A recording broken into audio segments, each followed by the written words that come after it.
Ancient travellers left behind their golden travel accounts in the form of travelogues for the future generations to read, learn and delight. We bring those to you in our audio series, Travelogues in Time. In this edition, we have for you the second part of the travel accounts of John Fryer from Britain, who visited India from 1673 to 1682. In the first part, we dealt on the arrival of John Fryer to India, his professional involvement in medicine and Indian medicine system, and his observation in India. The program is written and presented by Dr. Ranjita Datta, Professor of Jawaharlal Nehru University, New Delhi.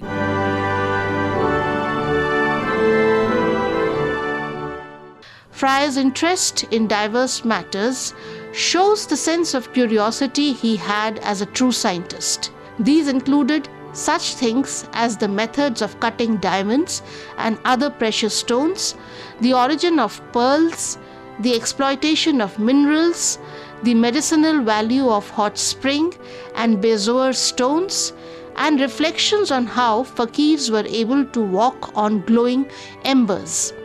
While describing various diseases in the cities he visited, Fryer also provided a critical review of Indian medicines.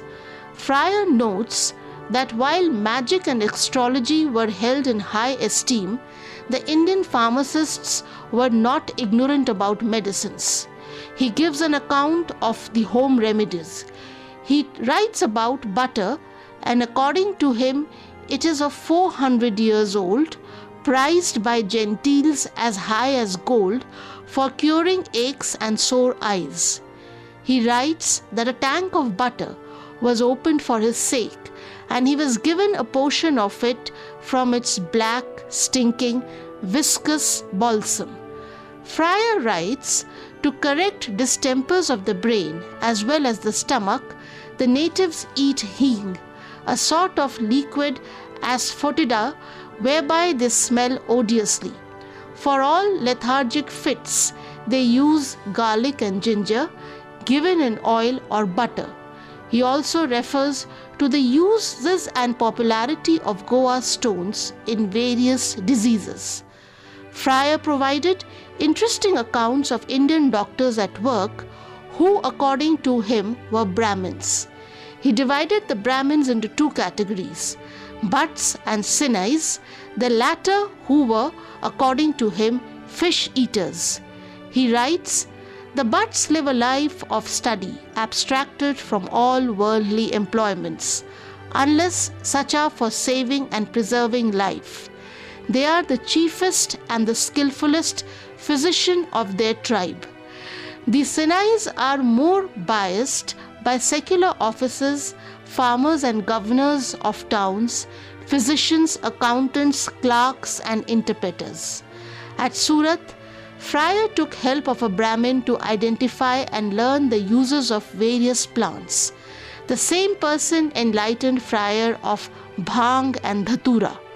Fryer's medical services were in constant requirement not only in Surat and Mumbai, but all across the west coast of India. One of the Mughal generals, who was a governor of Junnar, requisitioned Fryer's services. Amongst his patients were members of aristocratic families, high-ranking Portuguese and British officials. The fakirs in India fascinated Fryer, though he was critical of the fakirs, often describing them in negative lights. He admired the physical hardship and the penances that the fakirs underwent. You have just heard the second part of the travel accounts of John Fryer, the British traveller who visited India in the 17th century. Travelogues in Time. Travelogues in Time.